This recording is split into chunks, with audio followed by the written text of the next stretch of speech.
E nós temos também o dever de chamar a sua atenção, você que está nos assistindo, para a importância da vacinação.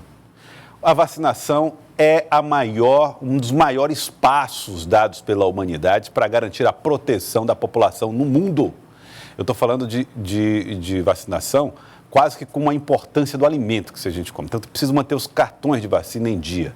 Eu vou falar com Isabela Balalé, ela está ao vivo conosco, representando a sociedade responsável pela vacinação, Sociedade Brasileira de Imunização, eu acho que é esse o nome. Eu vou confirmar com ela, que ela é vice-presidente da sociedade. Boa tarde, doutora Isabela Balalé, muito obrigado pela participação aqui conosco. A senhora é vice-presidente da instituição e, claro, conhece bem a importância desse ato da vacinação. Boa tarde.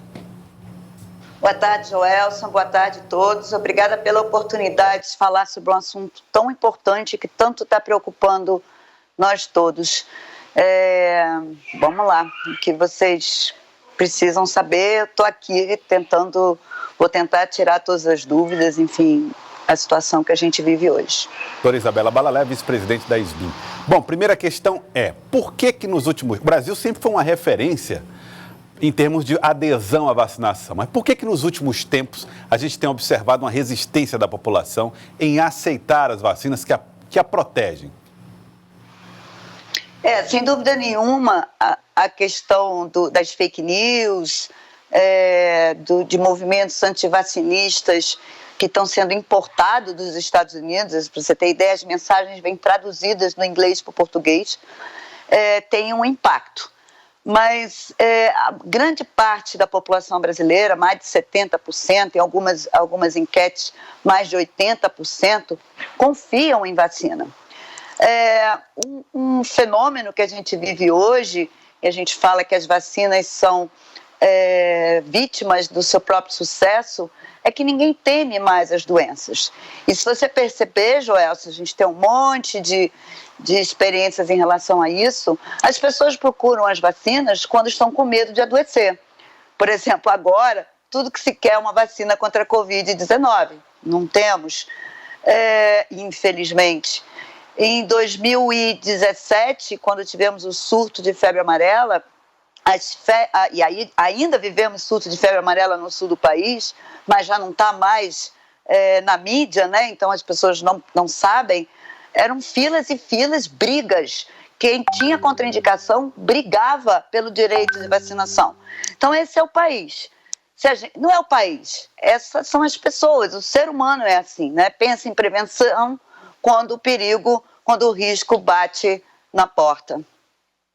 E agora tem se procurado muitas vacinas contra a gripe, né? Contra aquelas, para evitar problemas que são respiratórios, enfim, complicações nessa área.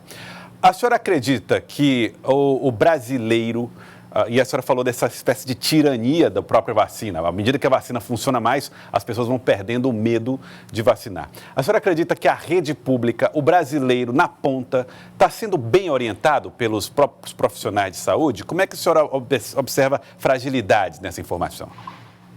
Joelson, esse é sem dúvida nenhuma um desafio. A gente, na Sociedade Brasileira de Imunizações, trabalha muito falando com a população. Inclusive, a gente tem um site voltado para a população, não é para o profissional de saúde. É familia.isbim.org.br.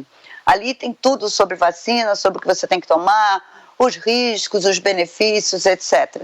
Mas é um grande desafio comunicação. Parece tão fácil comunicar hoje e é bem difícil. Então, agora, inclusive, a gente está lançando uma cartilha voltada para os profissionais da saúde sobre a vacinação em tempos de pandemia, com segurança, e também uma campanha de comunicação para a população mostrando que sair para vacinar é tão importante quanto sair para ir ao supermercado.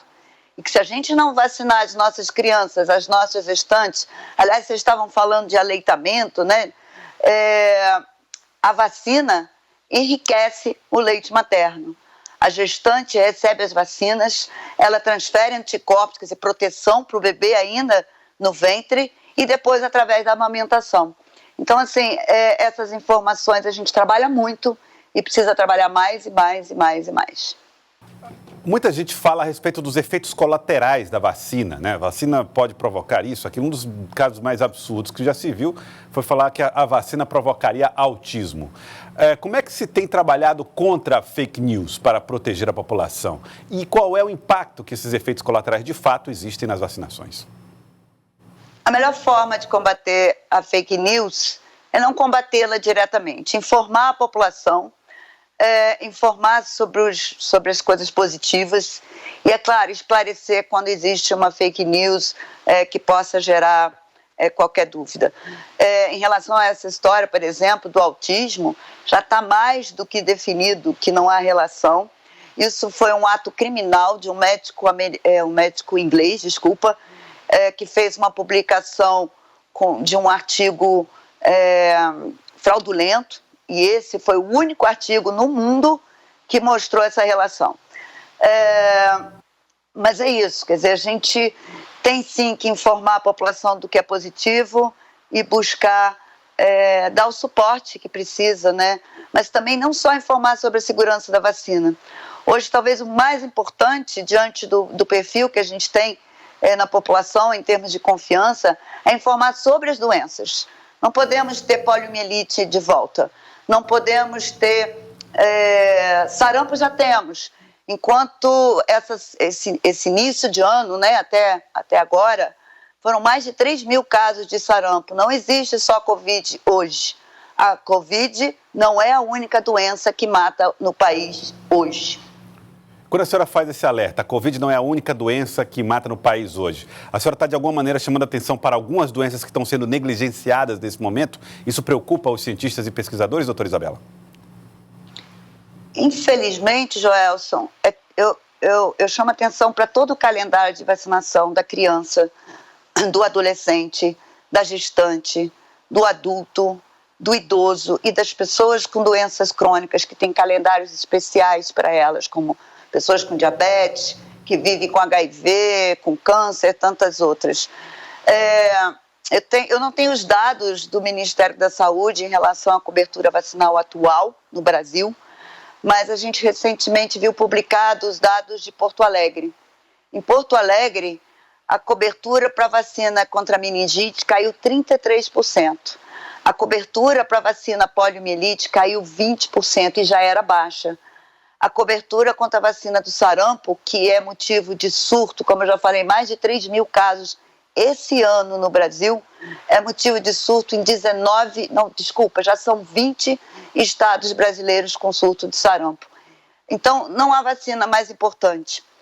Todas são importantes e se a gente bobear, a gente volta a ter poliomielite, por exemplo.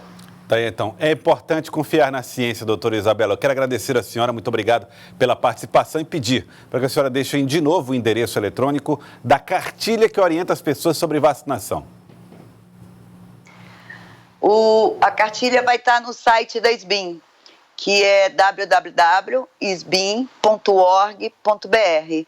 Ela ainda não foi publicada. No dia 13, agora, sábado, vamos fazer um webinar, né, um evento à distância com os profissionais da saúde, quando apresentaremos a cartilha e aí então colocaremos ela no nosso site, inclusive com cartazes que podem ser usados, inclusive pela saúde pública.